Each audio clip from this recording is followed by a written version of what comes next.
What's good, man? Christmas Eve, Christmas tomorrow, so about to be reacting to these four real scary Christmas horror stories. I'll see what's going on.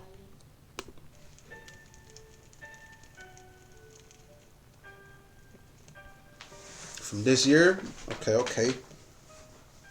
I'm a single mother of my See what 8-year-old happened. boy Mark. When this happened, he was 5 and I was 27. I have my own house. I ain't hear My what he eight. said. Mindy.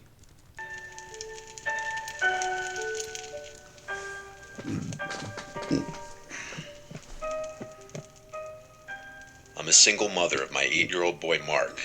When this happened, he was 5 and I was 27. I have my own house that was passed down to me from my grandparents. It's in the quiet side of town with a lot of older people, and I still live here with Mark today. It was Christmas time, and I was out with Mark shopping. I was doing my Christmas shopping for my family. Mark and I went to the mall, including a few clothing stores and a hardware store where I bought a gift for my dad. After all the shopping was done, I took Mark to McDonald's to get him some burgers and ice cream. Afterwards, we left the mall through the south exit, and here we bumped into a mall Santa standing outside. He waved at us and said the usual Santa stuff. He then knelt down to get to Mark's level and asked him what he wanted for Christmas. Mark led my hand closer to the Santa, and I allowed it because he seemed like a normal, nice mall Yeah, alright. Santa. Mark said he wanted a Nintendo Switch, which ironically was what I was planning on buying him for Christmas. For real? The Santa laughed and said, "If you're good, maybe you'll get it," while looking up at me and winking. I smiled, and then he stood up and started complimenting me, saying to Mark, "Your mother's a looker, Mark, you know that?" And Mark laughed, even though he didn't know what that meant. A looker? I still smiled. Then we had a couple minutes worth of seemingly friendly adult conversation about the holiday mayhem and such. The guy said he worked for the mall. I regrettably mentioned the stress of being a single mom during Christmas is unfathomable, and then I made a joke about needing Santa's help. Then the Santa made what I thought was an innocent joke, saying, "Mark, have you ever heard the song 'I Saw Mommy Kissing Santa Claus'?" And Mark shook his head yes. Then he leaned in towards me with his cheek, implying he wanted me to kiss his cheek. I was going to give him an innocent little peck on the fake beard, but as I leaned in, he turned his head and tried doing that old trick where he kisses you on the lips instead. I moved my face away in time. The way he did it was so creepy and aggressive, too. Yeah, get up out of there. Go with your first gut instinct. He on something. He looked at me and started doing the Santa kind of laugh, but there was nothing jolly about it. Right. I said, "Come on, Mark," and we started walking away. He yelled "Merry Christmas," and that was the last thing I heard him say. As we drove You probably about to follow them or away something. past the back exit of the mall, I noticed he wasn't there in front of the entrance anymore. He following I y'all. wish I took that into consideration as to what may have happened next. We got home, and after bringing everything inside, I locked the door, and Mark and I started to watch a Christmas movie. Our wholesome time together was then interrupted. Yeah, man. You done told him you was single mother. Now he trying to follow you home. You know ain't nobody gonna be there by yourself. You single, so. My doorbell rang. I wasn't expecting anyone, and it was late for any kind of door-to-door people. I told Mark to keep watching as I went to go answer the door. I said, "Who is it?" through the door, and a man's voice on the other side said, "It's Santa." My heart dropped. I said, "If you're the mall Santa, please go away, or I'm calling the cops." He replied, "You dropped something out of your bag, miss. I'm just So how looking you? So how you? Nah, get up out of there. to turn it." I replied, "What did I drop?" He replied, "I don't know, miss. I'm not looking to be nosy, but if you open the door, I can hand it to you." I repeated myself that I wanted him to leave now. I then decided to call the mall management office of the mall to report this, but the man on the phone said they don't officially hire any mall Santas at this mall. You don't work at the mall. And why you calling the mall people? What they go? What? Whoever's dressing as Santa is doing it on their own accord. With that bit of information, I felt incredibly unsafe. I went back to be with Mark, but my mind was elsewhere now. I felt this sickly, worried feeling in my gut. I made an excuse to get up again after a few minutes. I went to the kitchen out of earshot of the TV. I raised the blinds to the kitchen window. I couldn't see anything out there, being that the kitchen light was on and it was pitch black outside. But I heard a man yelling, "Ho, ho, ho." He was probably out there watching me at that very moment, looking out the window. I had no choice but to call the police and report that I was followed by a man dressed as Santa. I told Mark to keep watching the movie, and I spoke to the police outside. They took a report and were on their way. The police having come made me feel just a little better. A few nights later, though, my doorbell rang again. Yeah, he still know where you live at. You call the cops, he gone. He coming back the next day or whatever. He know where you live at, so it's like... The same time, if not a little later. Mark was already asleep tonight. I was in the living room watching a show. I turned off the TV and went upstairs to my room, which is connected to Mark's room. The doorbell didn't ring again, but I never went back downstairs that night. It wasn't until the next day when I was leaving the house that I found the note taped to my front door. It was typed out and printed. This is a picture of the note, and it said, "I'll just be blunt." I'm sure you can guess who this is. I didn't mean to scare you the other night. I just had a long shift. And when a pretty lady talks to you after pretending to be Santa Claus for 6 hours, hormones kind of go crazy.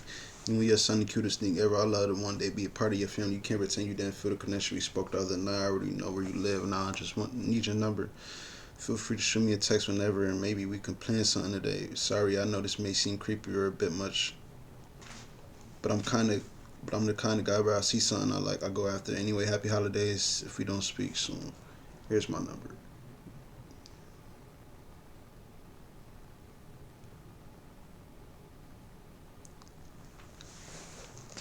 Or if you really wanted to talk to her, you would have did it right there. Like, you followed Shorty to her crib. Like, talking about she dropped something. Like, it's over. You should have talked to her right there. Like, you was talking to her right there. Like, come on now. I'm sure you can guess who this is. I didn't mean to scare you the other night. I just had a long shift. And when a pretty lady talks to you after pretending to be Santa for 6 hours, hormones kind of go crazy. You and your son are the cutest things ever, and I'd love to one day be a part of your family. Where you live. Now I just need your... And then he talk about, I know where you live. Now I just need your number. Like, bro, he on some creepy shit. Sorry, I know this may seem creepy or a bit much, but I'm the kind of guy where if I see something I like, I go after it. So why you ain't do it when you was right there talking to her? Anyway, happy holidays if we don't speak soon. Here's my number. Best, Ted. I wanted to crumple this up, but I took a picture of it, called the police again, and gave this to them. Since it had his number on it, the police could work with that. They said I'd be hearing from someone when action was taken, and that following Monday, I got a call from, I assume, a detective telling me that the man would not be contacting me anymore, and if he did, to let him know. I never heard from that creep again. I assume the police threatened to arrest him if there was any further contact.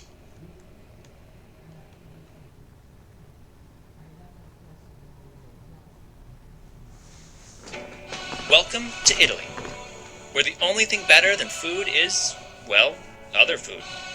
Go beyond the bites on an Italy trip with EF Ultimate Break. The sights.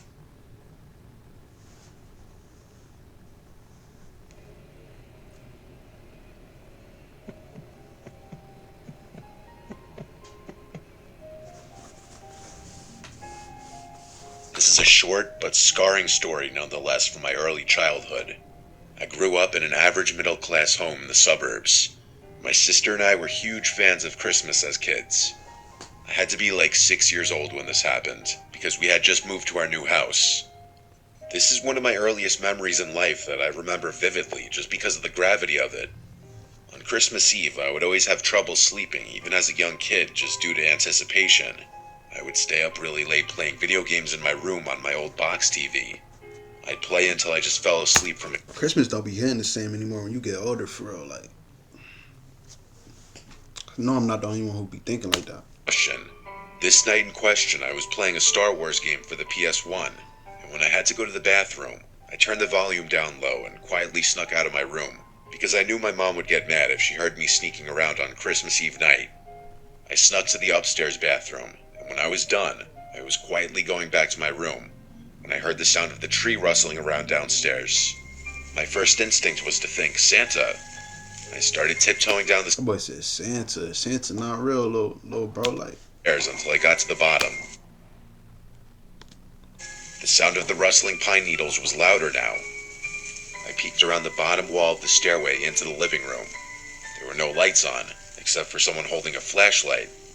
I could see only the person's legs as they were bent over behind the tree. There was a black bag on the floor, and this random adult man came out from behind the tree and looked at me.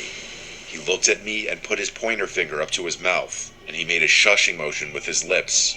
He whispered, "Yes, I'm Santa." I was old enough and smart enough to know that wasn't what the Santa I grew up knowing looked like. I started screaming for my mom and dad as loud as I could. I remember the man started freaking out, deciding whether or not to take the bag he filled with our gifts, and he ended up running away to the front door. I don't remember if he had to unlock it or if it was already unlocked or not. I just remember him leaving through the front door, and seconds later Yeah, they talk about they live in the suburbs. You know they left the door open. I don't care where I live at, bro. I'm never leaving my door open. Like, care how good the neighborhood is. Like, parents running down the stairs. I don't even why. I don't understand that though. Like, why would you leave it open for, like? I don't get that. Just because you live in a good area, so you just gonna leave doors unlocked? I don't understand that. For what? What's that gonna do? I'm sure I screamed there was a man in here, and then seeing the black bag on the floor filled with our would-have-been stolen gifts proved that. Here's where my memories started getting fuzzy, so I had to ask my parents what happened next. But my dad told me he went outside in his slippers and ran all over the place ready to kill someone. Half the ornaments on the tree were taken off and in the bag. What kind of Boy, the Christmas bandit. sick, evil person steals people's sentimental Christmas ornaments? According to my dad, the method in which the man broke in was the back door, which it appeared he yanked open with a crowbar due to the chipped wood. A house a few blocks away had also fallen victim to this, and it was on the news. It was most definitely the same guy. I don't remember much from when I was 6, but this is a memory that most of it still sticks in my brain like it was only a few years ago.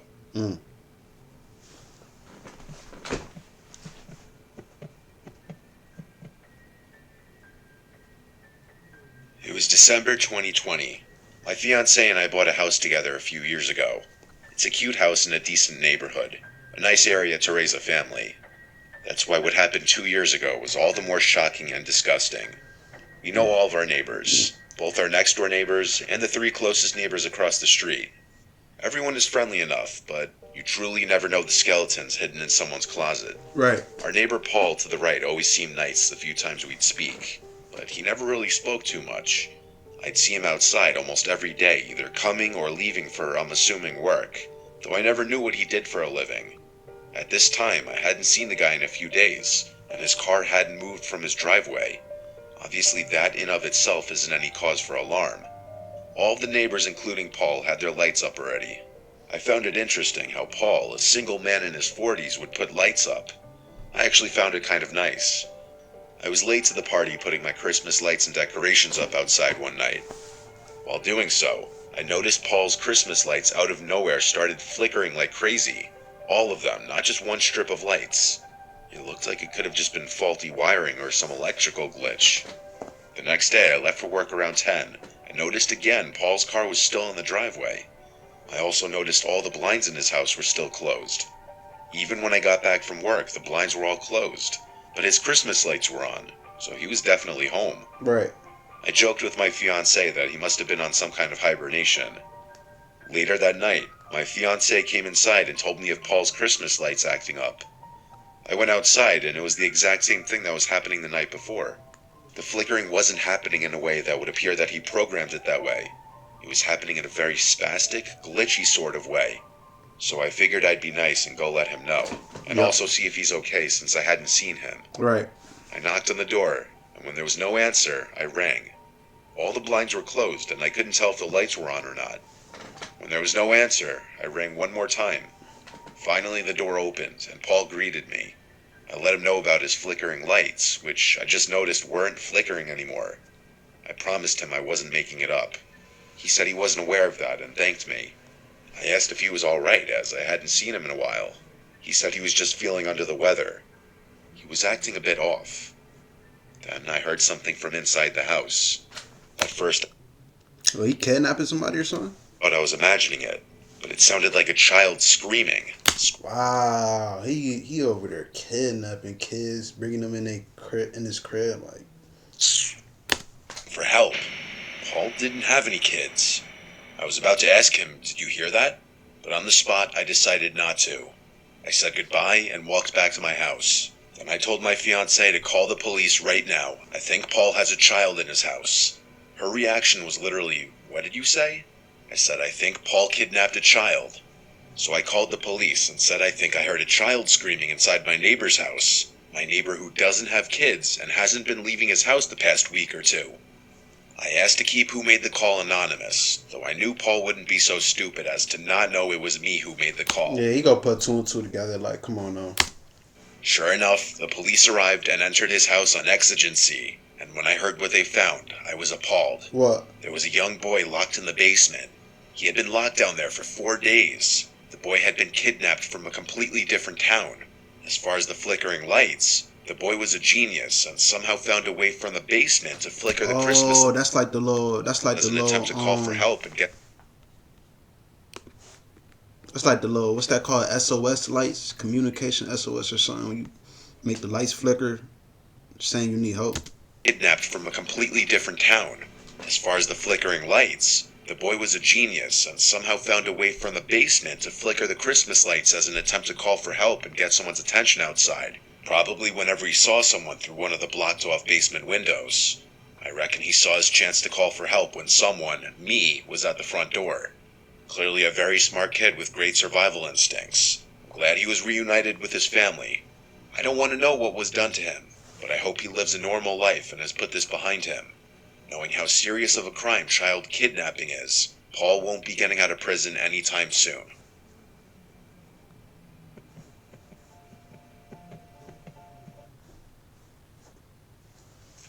Most people have no clue that in 2023 the best way to make money on Amazon is not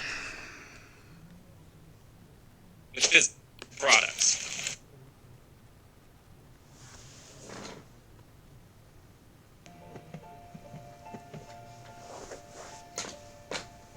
I was home alone one weekend, so my girlfriend Jenny came over to spend the weekend with me. Right. It was the middle of December, and Christmas festivities were in full swing. Jenny wanted to watch Christmas movies tonight, so we ordered food, drank wine, and sat by the Christmas tree in the living room watching Christmas movies. We started with the Polar Express, then we started watching Elf. We ran out of wine, so I decided I'd run to the liquor store down the block to get more. It would only take 10 minutes anyway. It was a Saturday night, so they were open later. The usual cashier was working, and I got stuck in a conversation with him like I always do whenever I go there. I'm trying to guess what's gonna happen. So you had the crib with a shorty. They ran out of liquor or wine, whatever. Went to the liquor store. I'm guessing somebody about to follow him back home. Or somebody about to come to the door while he not there and while she there. That's what I'm guessing. Mid-conversation with him, I felt my phone vibrating in my pocket. Yep, look. Somebody came to the door when he wasn't there. Watch. I checked my phone to see it was Jenny. I interrupted the cashier saying 1 sec, and I picked up. Jenny sounded scared, saying she keeps hearing noises from below the living room. That would mean the crawl space. I told her it's fine, there's nothing down there. She asked me to stay on the phone with her until I got back, so I did. I walked a 5-minute walk back home, and Jenny was still on the couch. She had the movie paused still, saying, I knew it. I'm like somebody go come when he leave or somebody go follow him or something like that. he was listening for sounds. When I asked her if she heard any other sounds, she said no. She asked what if there's an animal down there. I told her that's not possible as there's no openings from anywhere outside. I opened the wine bottle and we continued to watch the movie. It wasn't long after that we both heard a distinct thud type of sound from below us, from the crawl space. I looked at Jenny and she looked at me. She was right, there was something down there. I said, oh shit, there might actually be an animal down there. Once again, we paused the movie and I went to the closet with the attic door inside. I grabbed the flashlight on the ledge and went down into the crawl space. I stayed by the crawl space door and just did a quick scan of the place. There are a million boxes down there, so a small animal could have been hiding anywhere. It smelled like piss in there, which pretty much confirmed that there was something down there. Nah, that's a whole human down there, somebody in your basement. an exterminator or pest control, so there was nothing I could do about it. I told my parents about it in the family group chat and told my dad he'd have to call pest control tomorrow. Then, as I was climbing back up the stairs, I heard something from across the crawl space. I don't know what it was, but something moved. I got scared that some animal was going to run at me, so I hurried up the stairs and shut the door. There wasn't much else we could do now except just go back to the living room and finish watching the movie. Ain't no animal, that's a person. After Elf ended, we went to my room and eventually went to sleep. I woke up in the middle of the night having to pee really badly and with a throbbing headache. I got up and opened my bedroom door and looked down into the dark hallway. At the end of the hallway, I saw a person's silhouette. I almost screamed, but instead I closed the door quietly and locked it. I heard footsteps coming down the hallway, and then the doorknob turned and someone tried opening the door. And then a deep, hoarse-sounding voice on the other side said, "Hello?" That was when Jenny started to scream. She had been woken up by my getting up, and she heard the voice too. I would have tried to calm her down, but I was scared shitless myself. I did hear footsteps walk away from the door, and so I called 911. Waiting for the cops felt like a millennium. All I know is when the cops got here, there was no one else in this house. Whoever it was left. The smell of piss in the crawl space wasn't my imagination. There was literally a puddle of that person's piss on the ground, which is pretty disturbing because that would suggest that he had been down there for a while. While it was likely a homeless squatter, that didn't make it any less horrifying. My family didn't even believe it at first. I've never forgotten to lock the door ever again. Like, bro, like, y'all, they be thinking, like just everything's sweet, like, nothing could happen, bro. You should always lock the doors, like, it's getting me mad. Talk about, I never left the door unlocked again.